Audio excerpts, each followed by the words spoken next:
So, ito guys, unahin ko na to. Mga kapiksi, these are your dreams, wishes coming true, mga kapiksi. These are mini manifestations and big manifestations. So, ibig sabihin nito guys, nagkakaroon na ng movement, mga mini movement, mga maliliit na movement, gradual movement sa buhay mo, which is may kinalaman dun sa big desires mo, dun sa malalaking wish mo sa buhay. So yung mga maliliit na movement na yun yung sinasabi ko sa inyo guys palagi na gradual, no? Unti-unti, gradual na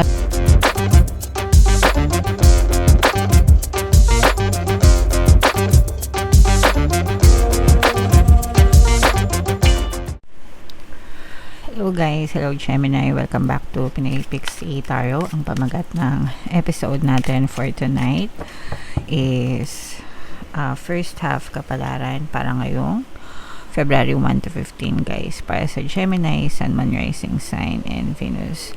So unahin natin tong deck na to mga kapiksi. Ito yung mga angel messages para sa inyo or yung mga paparating sa inyo guys ngayong February 1 to 15. Kung ano lang yung makaresonate sa inyo guys, take that message kasi hindi lahat ng mensahe ay mag-resonate sa inyo mga kapiksi.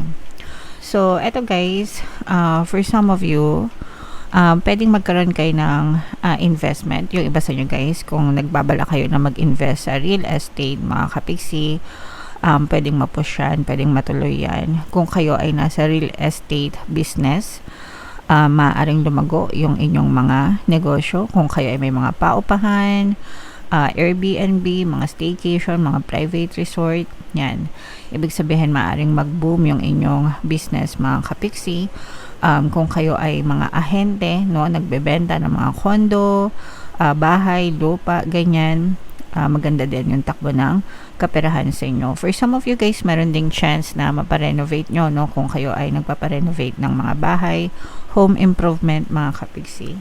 At saka yung mga guys, DIY, no, yung mga nagdi-DIY sa loob ng bahay, at saka yung mga de-design, no, yung mga nagde-design, interior designers, ganyan, interior decorator. Maaaring maging maganda yung takbo ng inyong mga career mga kapiksi, okay? So, maganda yan. I-main nyo na yan sa comment section, guys. And, ito naman, guys, ibig sabihin nito, una, this is a reminder, no, na kailangan ilagay sa tamang balanse ang lahat ng bagay, mga kapiksi. Pangalawa, for some of you, guys, no, maaaring may mga big contracts, malalaking kontrata, malalaking transaction, pero i-check din natin yan dito. Ibabangga natin guys kung merong lumabas dito mga kapiksi na maaari kayong ma-experience guys, okay? This is also a reminder na i-balance nyo lahat ng bagay sa buhay nyo guys. Dapat tamang moderation lang guys. And eto naman guys, ibig sabihin nito, ready na kayo sa mga challenge, ready na kayo sa, kumbaga sa chapter, etong 2026 chapter ng buhay nyo, first quarter, no, ng 2026, ready ka na for what's to come sa buhay nyo. So, let's get it. Okay, so yan yung mga angel messages para sa inyo. Eto naman guys, tingnan naman natin yung mga energy sa loob ng inyong relationship mga kapiksi. Kung ano lang yung makaresonate guys, take that message kasi iba-iba kayo ng sitwasyon guys. So yung first message natin guys, meron tayong healing heart. So yung iba sa inyo maaaring nagdadanas kayo ng mga emotional pain, pwedeng nag-break, nakipaghiwalay, or pwedeng may mga problema lang kayo sa relasyon na pwedeng nagkasakitan kayo, ganyan, may mga misunderstanding, miscommunication, pero kahit ano pa yung status guys, hindi naman may iwasan, no, na nagkakaroon ng problema sa relasyon. So, at saka nagkakasakitan. So, if you are going through this stage mga kapiksi, take your time, mag-focus muna kayo sa sarili nyo guys, and magiging ma-okay din ang lahat para sa inyo. Meron tayong Ho'oponopono and self-love na subliminal dito sa ating channel mga kapiksi. Pwede nyo yung pakinggan para makatulong sa inyo na gumaan yung inyong mga pakiramdam guys, okay? Alright, and then ito naman guys, taking chances, no? pagdating sa relationship. Kumbaga, pwede ito guys na bago pa lang kayo sa relasyon. Hindi nyo pa masyadong kilala yung person guys. Pero parang gusto nyong sumagal dun sa relationship mga kapiksi. Eto, syempre guys, medyo mag-ingat kayo. Lalo na yung online, no? Yung mga hindi nyo pa nakikita, hindi nyo pa nakikilala personal. Although, hindi naman lahat manloloko sa online. Excuse me. Pero, minsan nga kakilala mo na, ang hirap pang kilatisin, 'di ba? Lalo na yung hindi mo kakilala tapos online mo lang nakilala. So, mag-ingat na lang kayo guys, especially sa mga single, no? This is for single talaga. Kung meron man nanliligaw sa inyo or whatever, kilatisin nyo munang mabuti, alamin nyo muna yung intention nila bago kayo umuo guys. Okay? Kasi imagine, no, stranger yan na pagkakatiwalaan mo ng puso mo, it's either they make it or break it, diba? So, yeah, dapat talaga clear intentions makita nyo guys, okay? And ito naman guys, no, for some of you, ito guys, this will come after this. Yung iba sa nyo guys, parang naka-recover na kayo sa mga broken heart phase nyo, no?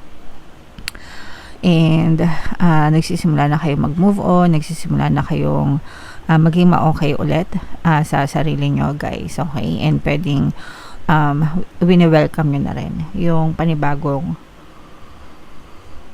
tao or panibagong relationship sa buhay nyo guys, okay? Alright. So, comment down below guys kung saang message kayo naka-resonate dyan. So, shuffle natin to. Hanapin natin yung energy ng Gemini guys. Habang sinashuffle ko to, panoorin nyo muna yung video natin regarding sa ating paano mag-manifest ng abundance video course. Kapiksi, sawa ka na ba sa mga struggles at hirap sa buhay mo? Masipag ka ba at masikap sa buhay ngunit hindi ka pa rin umaasenso? Ilang beses ka na bang nag-attempt mag-negosyo at mag-invest pero palagi ka pa rin nalulugi? Sa pagkakataon na ito ay maaaring may subconscious beliefs ka na nagiging balakid sa iyong pag-unlad at pagyaman. Introducing, paano mag-manifest ng abundance video course. Dito ay matututunan mong ma-overcome ang mga balakid mo para tuluyan ka ng umunlad, umasenso, sumagana, maging matagumpay, successful at maswerte sa iyong kabuhayan, pera, trabaho, negosyo, salapi at kaperahan ng bonggang-bongga. Dali, mag-send na ng email sa pinoypixie@gmail.com at simulan na ang iyong pagyaman ngayon. Alright, so for some of you guys, sa lahat ng gustong gustong mag-avail ng course, mag-send lang kayo guys ng email sa pinoypixie@gmail.com. And sa lahat ng naghahanap ng pampaswerte na lucky charms or bracelet guys, ito yung recommended ko. May makikita kayong mga link sa description box guys. So, Gemini, kayo ay represent ng Queen of Swords sa ating spread. Meron din ditong presence ng Earth sign, Capricorn, Taurus, Virgo. For some of you guys, maaaring may Earth element kayo sa inyong natal chart din, or you may be dealing with an Earth sign. So, unahin natin yung negative guys, kasi lumabas talaga dito guys yung pagiging broken-hearted ng iba sa inyo. Pwedeng sa relationship mga kapiksi, no? Pwedeng sa relationship guys, or pwede rin sa ibang aspeto ng buhay nyo na kumbaga hindi relasyon yung nagpapasakit ng kalooban nyo, kundi yung mga pagsubok, mga challenges, or kung ano man pighati na na-experience nyo sa buhay guys. Pero ito guys, I'm sensing na parang nadaanan nyo na yung climax, yung pinaka masakit no na pwedeng ma-experience nyo when it comes to your heartaches mga kapiksi. And right now parang kumbaga sa sugat guys, yung kirot, yung hapde, yung kirot tapos na, no, hindi na masyadong masakit mga kapiksi, pero pwedeng paminsan-minsan nandun pa, no? Minsan, di ba, imagine niyo yung sugat guys, di ba, kapag bago-bago pa lang talagang masakit, makirot, mahapdi, di ba, ganon yung physical na sugat. Pero ito guys, parang feeling ko nalampasan nyo na yung stage na yon, pero hindi pa kayo nakaka-recover ng tuluyan guys. So medyo knockout pa rin kayo. But dadating din yung time guys na magiging ma-okay din kayo mga kapiksi, no? Move on din kayo dyan. So again, no, sabi ko nga sa inyo, pakinggan nyo yung ating Ho'oponopono and self-love na subliminal guys, kasi maaaring makatulong yun sa inyong mga emotional pain na pinagdadaanan guys, okay? Alright. And sa positive naman, ito guys, ang nakikita natin dito is puro sa kaperahan, yung positive energies nyo. So, ito yung mga brand new beginnings, mga kapiksi. Yung iba sa inyo guys, nag-iipon. Yung iba sa inyo, trabaho ng trabaho. Trabaho ng trabaho, masipag sa trabaho, masipag sa negosyo, mga kapiksi. Meron kayong pinag-iipunan, no? And itong pinag-iipunan nyo guys, parang bagong opportunity din sa pera. Kung baga hindi kayo nag-iipon, or pwedeng nag-iipon kayo guys para sa eto guys, yung sinabi ko nga sa inyo, pwede sa real estate, mga kapiksi. Okay? Pwedeng kunwari nag-iipon kayo para may pang down kayo ng bahay or may pang down kayo ng lupa, ganyan. Pero parang gagamitin nyo din siya para kumita ng pera. So, ibig sabihin, baka mamaya nag-iipon kayo para makabili kayo ng lupa, ganyan. Tapos yung lupa na yon gagawin nyo siyang parking space na may bayad. Nagets nyo ba? So, parang pagkakakitaan nyo rin yung mga pinag-iipunan nyo, mga kapiksi. Okay? So, yes, definitely guys, very good yan. Syempre hanggang pwede tayong maghanap ng paraan kung paano kumita, gawin lang natin mga kapiksi, kasi kayo din naman yung makikinabang dyan guys. Okay? So yan yung mga nakikita natin sa positive. And sa positive pa rin guys, kung kayo ay may mga negosyo, no, nararamdaman natin na masyadong busy kayo sa negosyo nyo kasi marami kayong sales, no? Maraming sales, maraming customer. So sa mga kapiksi natin na negosyante, very applicable yan sa inyo guys. And right now, parang eto guys, parang hindi kayo masyadong nagmamadali sa buhay nyo. Masaya naman kayo sa kung anong status ng buhay nyo right now, mga kapiksi. And parang ini-enjoy nyo lang yung masarap na buhay, walang masyadong stress, walang masyadong pressure, kahit hindi ganun kalakihan yung iba sa inyo, kahit na hindi ganun kayamanan or kalakihan, pero at peace kayo guys, kasi you know na merong papasok at merong papasok na mga blessings sa inyo guys. Okay? So yeah, i-mind nyo na yan mga kapiksi sa comment section guys. So, what else? Tingnan pa natin mga kapiksi. So, eto guys, unahin ko na to. Mga kapiksi, these are your dreams, wishes coming true, mga kapiksi. These are mini manifestations and big manifestations. So, ibig sabihin nito guys, nagkakaroon na ng movement. Mga mini movement, mga maliliit na movement, gradual movement sa buhay mo, which is may kinalaman dun sa big desires mo, dun sa malalaking wish mo sa buhay. So, yung mga maliliit na movement na yun yung sinasabi ko sa inyo guys, palagi na gradual, no?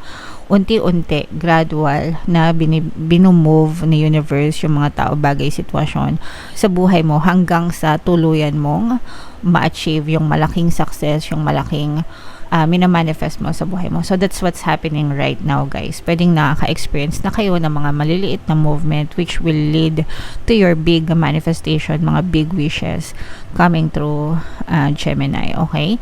So, ituloy-tuloy nyo lang yan. Ibig sabihin, whatever you're doing right now is good, aligned dun sa energy ng desire mo. So, ituloy-tuloy mo lang yan kasi dadating yung time na talagang full manifestation mo will come through, mga kapiksi. Alright?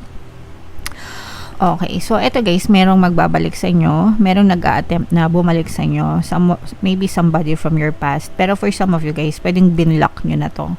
I'm sensing na kayo yung nag-block dito, especially kung sa relationship, mga kapiksino, kasi nga, yung iba sa inyo, broken hearted guys, and alam nyo naman, usong-uso sa Pinoy yung mga ganyan, kapag kagalit, block. Hindi ko alam, parang mga Pinoy lang yung block and block. Okay. Anyway, yeah, for some of you guys, pwedeng somebody might be trying to reach out to you, pero binlock nyo na sila. So, parang hindi nila alam kung paano kayo kukontakin kasi ayaw nyo na silang makausap. So, if it gives you peace of mind, guys, kung dyan kayo mapapanatag na nakablock sila, okay lang yan as long as it gives you peace of mind. And kung gusto naman nila kayong kontakin, mga kapiksi, kahit nakablock sila sa inyo, gagawa sila ng paraan, guys. Okay? Alright. And you will also experience happiness sa loob ng family, guys, kasi yung iba sa inyo talagang nag-aani kayo ng good karma, hindi lang ikaw, pati yung mga kasama mo sa bahay, mga kapiksi. Eto guys, maganda yung energy sa loob ng bahay, no? Sa loob ng tahanan, mga pamilya. Maganda yung energy sa loob ng tahanan. So, tuloy-tuloy nyo lang yan, mga kapiksi. Kumbaga yung karma, hindi lang sa'yo, kundi damay pati buong pamilya mo. So, importante talaga na mag-focus tayo sa mga magagandang intentions para good karma din yung ating anihin, mga kapiksi. Okay? Alright. So, napakaganda, napaka-positive guys, no? Except dun sa medyo sablay yung love life, mga kapiksi. But okay lang yan. Pero hindi naman lahat sablay sa love life. Yung iba lang sa inyo. Okay? Alright. Comment down below if naka-resonate kayo guys. I-mind nyo na yan sa comment section. Ito yung ating 2026 kapalaran guys. Ito naman yung ating success stories ng paano mag-manifest ng abundance video course. Click here to subscribe guys. Thank you for liking, sharing, and subscribing. See you next time. I love you all. Have a nice day. Bye-bye.